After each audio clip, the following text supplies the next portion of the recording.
आज हम लोग दिल्ली सल्तनत के दूसरे जो वंश थे खिलजी वंश, उसके बारे में पढ़ेंगे हम लोग। पहले पढ़े थे हम लोग गुलाम वंश, अब पढ़ेंगे आज हम लोग खिलजी वंश। खिलजी वंश के जितने भी नोट्स हैं उसको हम लोग देख लेते हैं, उसके बाद फिर चलते हैं हम लोग इसके क्वेश्चंस की तरफ।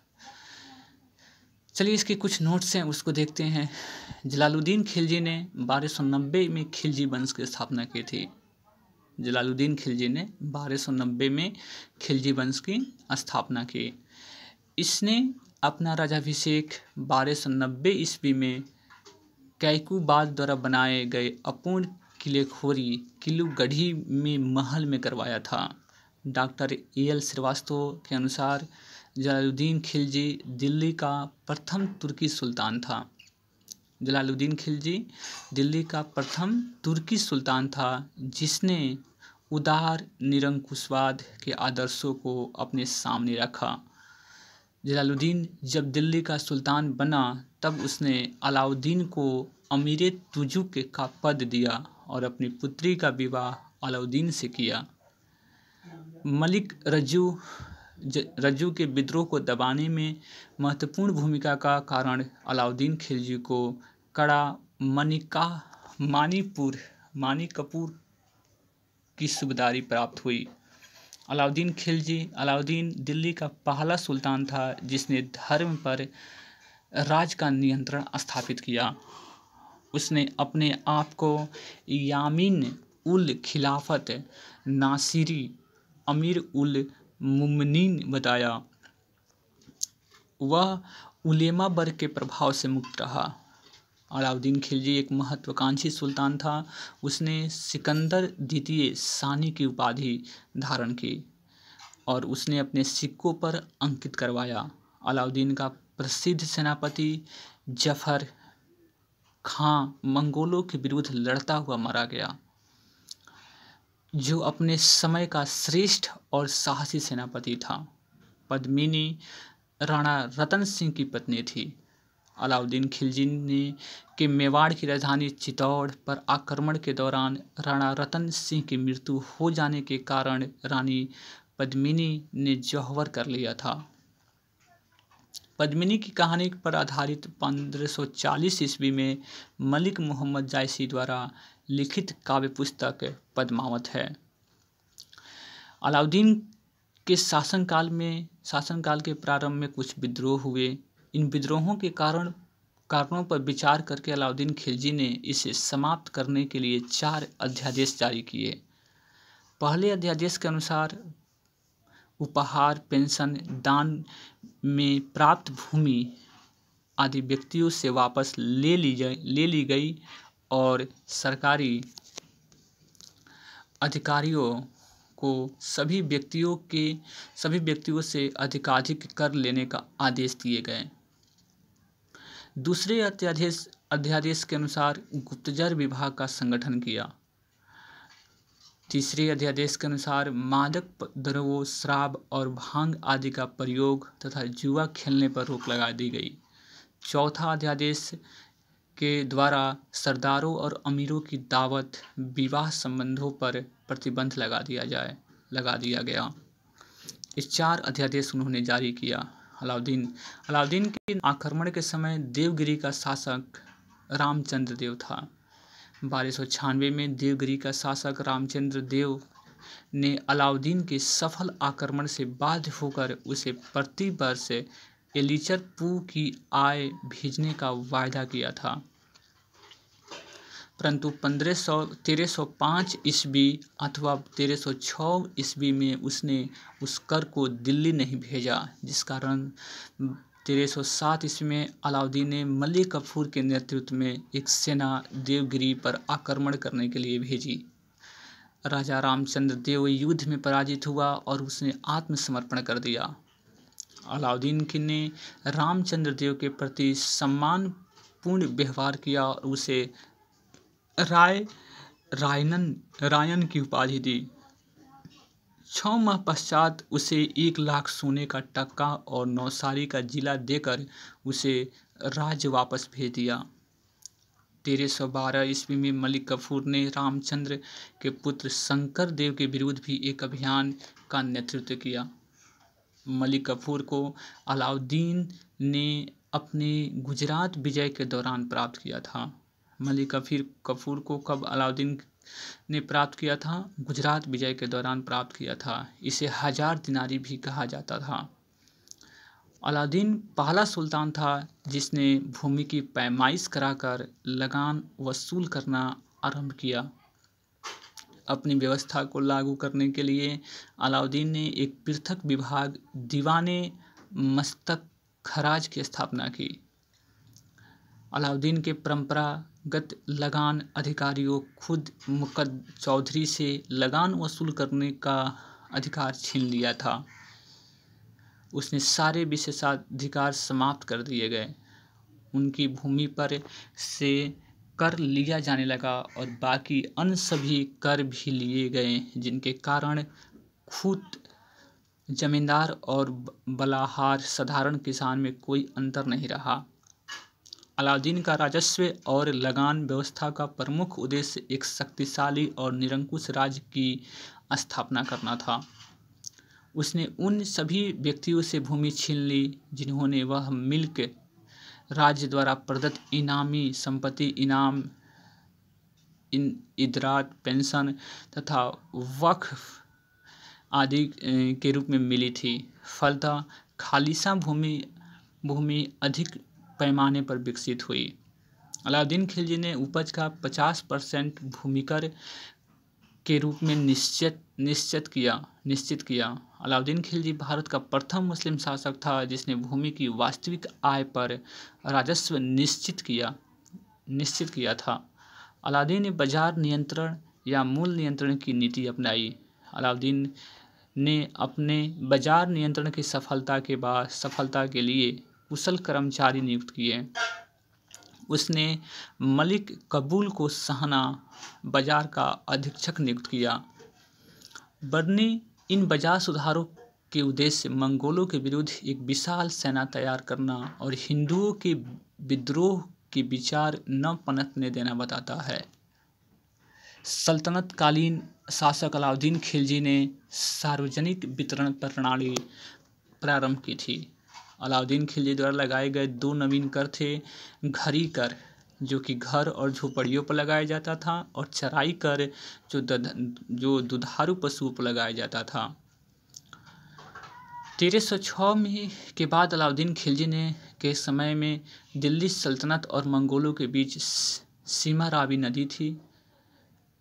सुल्तानत गयासुद्दीन तुगलक के समय में सिर मुगल के नेतृत्व में 1325 ईस्वी में मंगोल सेना ने सिंधु को अवश्य पार किया था, लेकिन सामना के सूबेदार मलिक सादी ने उन्हें हरा दिया था। मुबारक खिलजी ने स्वयं को खलीफा घोषित किया और इमाम उल इमाम और खिलाफत उल लह आदि उपाधि धारण की, जिनके वह सर्वदा अयोग्य था। नसरुद्दीन खुसरवाह 15 अप्रैल से 7 सितंबर 1320 हिंदू में परिवर्तित मुसलमान था। उसने अपने नाम का खुतबा पढ़वाया तथा पैगंबर का सेनापति की उपाधि ग्रहण की। इसके विद्रोहियों ने इसे इस्लाम का शत्रु और इस्लाम खतरे में है का नारा दिया। अब आते हैं क्वेश्चंस की तरफ। जब उसने राजतत्व प्राप्त किया तो वह शरीयत के नियमों और आदेशों के पूर्णतः स्वतंत्र था। बर्नी ने यह कथन किस सुल्तान के लिए कहा है? किंगशिप प्राप्त किया था, वह शरीयत के नियमों और आदेशों के पूर्णतः स्वतंत्र था। अलाउद्दीन खिलजी। जियाउद्दीन बर्नी ने उक्त कथन अलाउद्दीन खिलजी के लिए कहा है। अलाउद्दीन खिलजी का दिल्ली का पहला सुल्तान था जिसने धर्म पर राज्य का नियंत्रण स्थापित किया था। इस संदर्भ में अपनी नीतियों का व्याख्यान करते हुए कहता है कि मैं नहीं जानता कि कानून की दृष्टि से क्या उचित है और क्या अनुचित। मैं राज्य की भलाई अथवा अवसर विशेष के लिए जो उपयुक्त समझता हूँ उसी को करने का आज्ञा देता हूँ। अंतिम न्याय के दिन मेरा क्या होगा मैं नहीं जानता। यह अलाउद्दीन खिलजी का स्टेटमेंट है।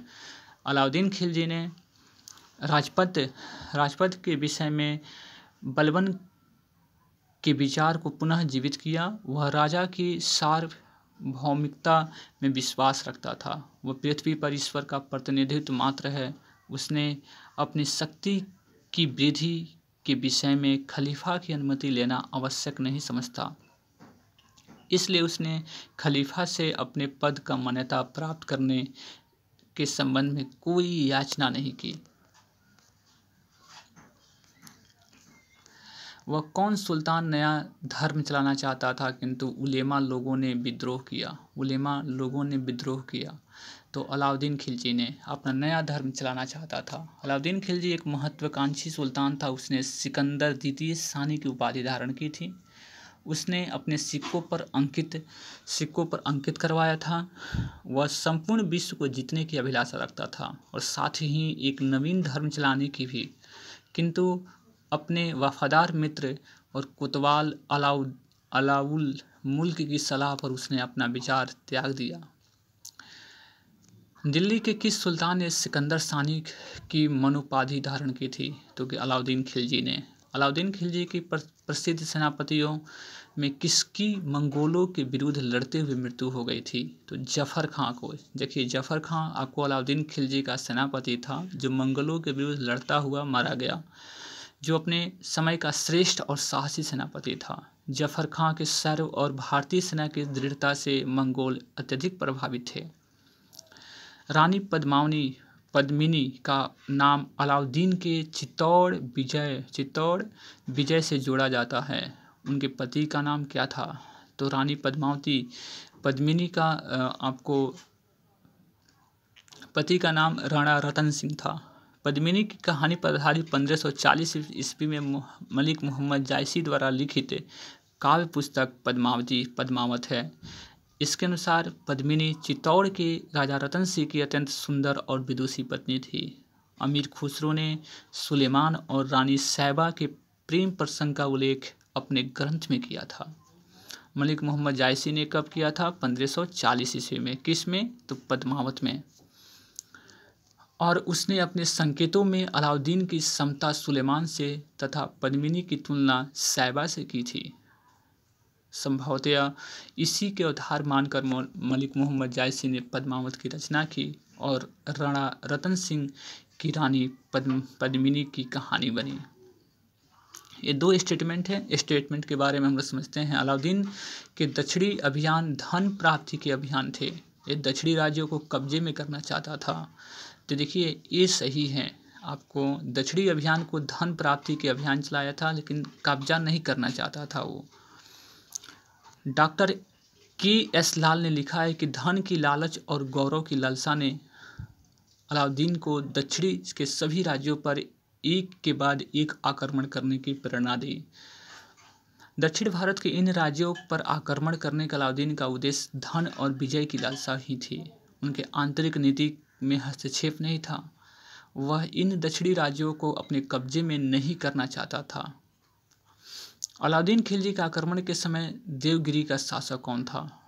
तो रामचंद्र देव थे। अलाउद्दीन के आक्रमण के समय देवगिरी का शासक रामचंद्र देव था। 1296 में देवगिरी के शासक रामचंद्र देव ने अलाउद्दीन को सफल आक्रमण से बाध्य होकर उसने प्रति वर्ष एलिचपुर की आय भेजने का वायदा किया था, परंतु 1305 और 1306 ईस्वी में उसने कर को दिल्ली नहीं भेजा, जिसके कारण 1307 में अलाउद्दीन ने मलिक कफूर को नेतृत्व में एक सेना देवगिरी पर आक्रमण करने के लिए भेजी। राजा रामचंद्र युद्ध में पराजित हुआ और उसने आत्मसमर्पण कर दिया। तो देवगिरी का शासक कौन था? तो रामचंद्र देव। आइए इस मिलांचल को देखते हैं। रणथंभौर, चित्तौड़, देवगिरी और गुजरात। रणथंभौर जो है वह हमीर देव से। आपको चित्तौड़ के राजा कौन थे? राणा रतन सिंह। देवगिरी रामचंद्र थे, राजा रामचंद्र देव। और गुजरात का कर्णदेव। दिए गए मानचित्र में निर्देशित मार्ग का अनुसरण अपने सैन्य अभियानों में किसने किया था? तो मलिक कफूर ने आपको दक्षिणी राज्य में आपको विजिट करना चाहता था। दिल्ली सल्तनत काल में अलाउद्दीन खिलजी ने मलिक कफूर को अपनी दक्षिण विजय के दौरान किया था। किस सुल्तान के काल में खालिसा भूमि अधिक पैमाने में विकसित हुई? देखिए, खालिसा भूमि अधिक पैमाने पर आपको विकसित हुई थी अलाउद्दीन खिलजी ने। अलाउद्दीन खिलजी राजस्व और लगान व्यवस्था का मुख्य उद्देश्य अपनी शक्तिशाली और निरंकुश राजा के राज्य की स्थापना करना था। उसने उन सभी व्यक्तियों से भूमि छीन ली जिन्हें वह मिल्क या वक्फ आदि के रूप में मिली थी। जो परमार्थ में हुई भूमि या इनाम, संपत्ति, इतरात या पेंशन के रूप में मिली थी, उस सभी भूमि को उन्होंने छीन ली। फलतः खालिसा भूमि अधिक पैमाने पर विकसित हुई। किस सुल्तान के बारे में कहा जाता है कि उसने भूमि कर को उत्पादन के 50% तक कर दिया था? तो अलाउद्दीन खिलजी ने। अलाउद्दीन खिलजी ने उपज का 50% भूमि कर खराज के रूप में निश्चित किया था।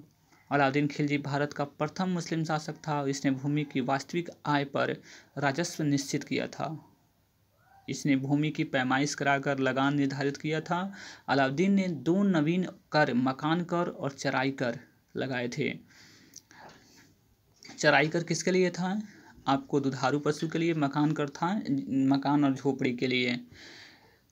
उसके पश्चात मोहम्मद बिन तुगलक ने भी दोआब की भूमि पर 50% कर दिया था, लेकिन मोहम्मद तुगलक के राजस्व मांग अनुमान पर आधारित था, जबकि अलाउद्दीन खिलजी की पैमाइश पर। सुल्तान जिसने बढ़कर भू राजस्व की उपज का 50% कर दिया, वह था किसने किया था? तो मोहम्मद बिन तुगलक ने भी किया था और अलाउद्दीन खिलजी ने भी किया था, लेकिन दोनों की आधार अलग अलग था। तुगलक का आधार राजस्व मांग के अनुमान पे था और अलाउद्दीन खिलजी की पैमाइश पर थी। किस सुल्तान ने जमीन में फसल की नपाई का आधा स्वराज के रूप में दावा किया था? तो अलाउद्दीन खिलजी ने। सुल्तान अलाउद्दीन खिलजी ने भू राजस्व व्यवस्था के पुनर्गठन से विशेष रुचि ली। उसने उपज का हाफ भाग राजस्व के रूप में वसूलना आरंभ किया। वह दिल्ली सल्तनत का प्रथम सुल्तान था जिसने पैमाइश और प्रति बिस्वा उपज के आधार पर भू राजस्व निर्धारित करने का नीति अपनाई थी।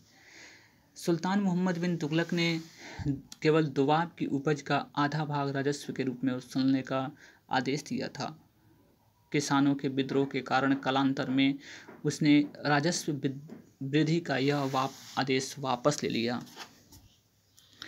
निम्नलिखित कथनों पर विचार कीजिए, अलाउद्दीन खिलजी से संबंधित है।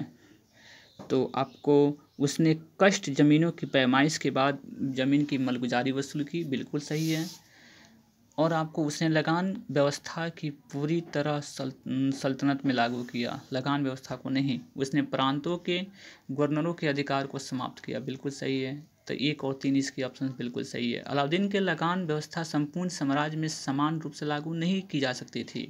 भूमि की पैमाइश करके किसानों से सरकारी कर्मचारियों द्वारा लगान वसूल किए जाने की व्यवस्था दिल्ली और उसके समीपवर्ती क्षेत्रों में ही लागू की गई थी, पूरे साम्राज्य पर नहीं था, इसलिए ऑप्शन नंबर 2 गलत है। अलाउद्दीन पहला सुल्तान था जिसने भूमि की पैमाइश कराकर लगान वसूल करना प्रारंभ किया था। जिसने अपनी व्यवस्था को लागू करने के लिए अलाउद्दीन ने एक पृथक दीवाने मुस्तखराज की स्थापना की। वह सब लेखा जोखा लेता था यह संस्थान। अलाउद्दीन ने परंपरागत लगान अधिकारियों खुद मुकद्दम और चौधरी के लगान वसूल करने का अधिकार छीन लिया था। उसने सारे विशेषाधिकार समाप्त कर दिए थे। उसने भूमि पर से कर लिए जाने लगा और बाकी अन्य सभी कर भी लिए गए, जिसके कारण जमींदार और पलाहा साधारण किसान में कोई अंतर नहीं रहा। अलाउद्दीन खिलजी ने सुल्तान के मूल नियंत्रण लागू किया था। वह दिल्ली में अपने राजभवन के निर्माण में लगे हुए कारीगरों को कम वेतन देना चाहता था। तो देखिए दोनों ऑप्शंस में कौन सी ऑप्शन आपके पास सही है? तो ए सही है लेकिन आर गलत है, क्योंकि इसकी व्याख्यान को थोड़ा सा हम लोग समझने का प्रयास करेंगे। अलाउद्दीन ने मूल नियंत्रक नीति को लागू की थी। अलाउद्दीन ने अपने बाजार नियंत्रक की सफलता के लिए कुशल कर्मचारी नियुक्त किए। उसने मलिक कबूल को साहना या बाजार का अधीक्षक नियुक्त किया। उसके कार्य में सहायता देने वाले घुड़सवारों, पैदल व्यक्तियों को विशाल टुकड़ी दी गई। उसके विस्तृत अधिकार दिए गए। वह सारे व्यापारियों पर नियंत्रण रखता था और बाजार की कीमतों पर उतराव चढ़ाव तथा बाजार की समान स्थिति की सूचना सुल्तान को देता था। बर्नी इन बाजार सुधारों के उद्देश्य मंगोलों के विरुद्ध एक विशाल सेना तैयार करना और तथा हिंदुओं के विद्रोह के विचार न पनपने देना बताता है। कारीगरों को कम वेतन देने से कोई इसका संबंध नहीं था, अतः कथन सही किंतु कारण गलत है। निम्नलिखित में से किस सुल्तान ने बाजार सुधार लागू किए थे? देखिए, बाजार सुधार अलाउद्दीन खिलजी ने। अभी सब ऑप्शंस आपको जितने भी आप इसके डिस्क्रिप्शंस पढ़ रहे हैं उसे सभी क्वेश्चंस आपको हल आसान तरीके से हो जाएंगे। निम्नलिखित मुसलमानों बादशाहों में से किस एक ने मूल नियंत्रण पद्धति को पहली बार लागू किया था? तो अलाउद्दीन खिलजी ने। सल्तनत काल में अलाउद्दीन खिलजी द्वारा बाजार नियंत्रण और मूल नियंत्रण पद्धति को लागू किया गया था। अलाउद्दीन के केंद्र में एक बड़ी और अस्थायी सेना रखी जिसे नगद वेतन दिया। ऐसा करने वाला वह दिल्ली का पहला सुल्तान था। उस सेना का व्यय बहुत अधिक था। वर्णी के अनुसार यदि उतनी बड़ी सेना को साधारण वेतन दिया जाता तो राज्य का खजाना 5 या 6 वर्ष में ही समाप्त हो जाता। अतः अलाउद्दीन ने सेना के खर्च में कमी करने के लिए सैनिकों को वेतन में कमी की, परंतु उसने सैनिक सुविधापूर्वक रह सके इसके लिए उस वस्तुओं का मूल्य निश्चित किए और उनकी दरें कम कर दी। बाजार नियंत्रण प्रथा लागू की थी अलाउद्दीन खिलजी ने। तो ऑप्शन नंबर सी बिल्कुल क्लियर हो जाएगा। बाजार कीमतों का नियंत्रण करने में अलाउद्दीन खिलजी का प्रयास ने बहुत सफलता प्राप्त की थी, इसलिए ऑप्शन नंबर सी हो जाएगा। अलाउद्दीन खिलजी का आर्थिक सुधार एक बड़ी सेना का भरण पोषण, कालाबाजारी को रोकना और विद्रोहों पर अंकुश लगाने के लिए था। इन सब के लिए सुल्तान ने बाजार में मूल नियंत्रण के लिए कई नियम और प्रमुख अधिकारियों को नियुक्त किया। उसने मलिक कबूल को शाहना या बाजार का अधीक्षक नियुक्त किया। उसने मूल को स्थिरता बनाए रखने के लिए कई सहायक और विस्तृत अधिकार दिए, जिसमें नियमों को उसने बड़ी कठोरता से लागू किया। इसका परिणाम हुआ कि मुनाफाखोरी और कालाबाजारी बंद हो गई। निम्नलिखित में से किस मध्यकालीन शासक ने सार्वजनिक वितरण प्रणाली प्रारंभ की थी? तो अलाउद्दीन खिलजी ने। घड़ी और गृह कर लगाने वाला दिल्ली का प्रथम सुल्तान कौन था? तो अलाउद्दीन खिलजी। घड़ी अलाउद्दीन खिलजी ने। घड़ी कर जो लगाया घर या झोपड़ियों के लिए था, और चराई कर किसके लिए था? दुधारू पशुओं के लिए था। 1306 ईस्वी के बाद अलाउद्दीन खिलजी ने के समय में दिल्ली के सुल्तान तथा मंगोलों के बीच सीमा क्या थी? अलाउद्दीन खिलजी के समय में दिल्ली के सुल्तान और मंगोलों के बीच की सीमा रावी नदी थी। 1306 ईस्वी में अलाउद्दीन खिलजी के समय दिल्ली सल्तनत और मंगोलों के बीच की सीमा रावी नदी थी।